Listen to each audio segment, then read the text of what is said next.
Bom dia, amigos. Esse é o canal Político e eu sou o Dr. Antônio Schultz. Como vocês, aqueles que acompanham os meus vídeos, têm assistido que seguidamente eu tenho me queixado acerca da publicação dos meus vídeos pelo YouTube. Eu acho que eu não recebo por parte do YouTube a indicação que eu deveria receber.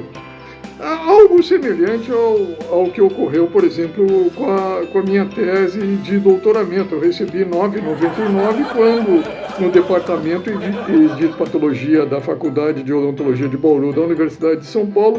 existiam teses que, sob a minha óptica, receberam 10 e que eram inferiores à minha. No mesmo caso, relativamente à publicação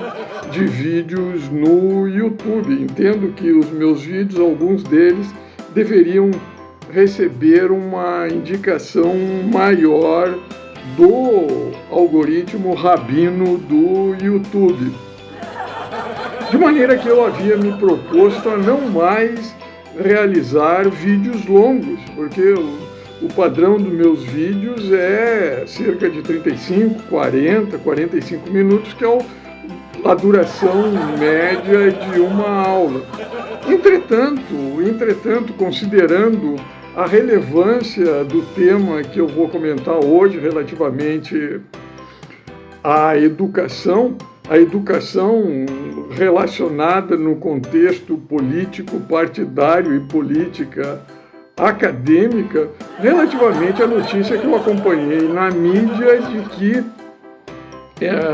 algumas escolas no estado de São Paulo, no estado do Rio de Janeiro, e há uma tendência também em nível mundial dessas escolas não permitirem a utilização em sala de aula dos aparelhos celulares. Sob a minha óptica, eu considero isso uma política educacional que deveria ser repensada no contexto de não boicotar a utilização do celular em aula, porque eu entendo que a utilização do celular em aula é um instrumento, é um tool que vem em benefício do entendimento do aluno no direcionamento do que o professor, muitas vezes incompetente, didaticamente incompetente, que entrou dando rabo para o chefe do departamento, para o cacique partidário, que entrou por indicação acadêmica. Então, de fato, em alguns casos se deve à incompetência de quem ensina não saber ensinar. Contudo, em outros casos, o não entendimento do conteúdo ministrado em aula decorre da falta de um conhecimento básico.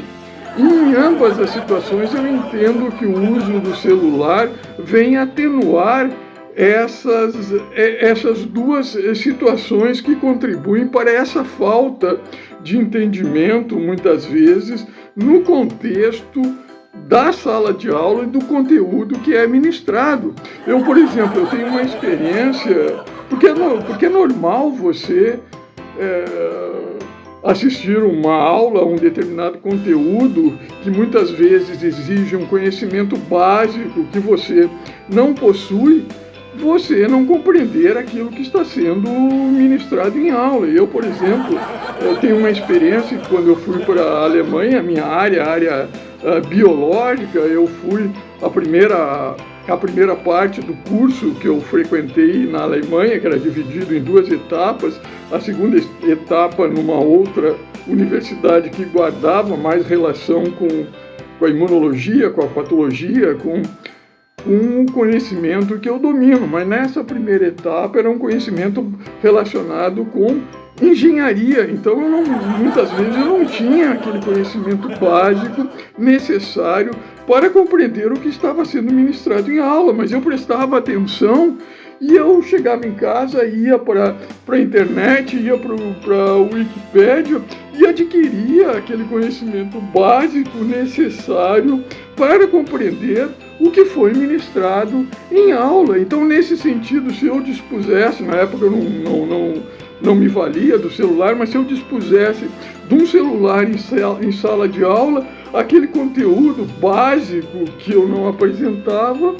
consultando a internet, você pode adquirir. Então, eu acho extremamente errôneo você boicotar, você impedir do aluno, evidentemente que há alunos que se distraem com outras coisas, mas eu acho que antes de você boicotar a utilização do celular em sala de aula, você pode estabelecer regras de maneira que, ou limitar a utilização de determinados sites da internet por aquele aluno que está assistindo uma aula. Contudo, eu acho que o celular deveria ser liberado para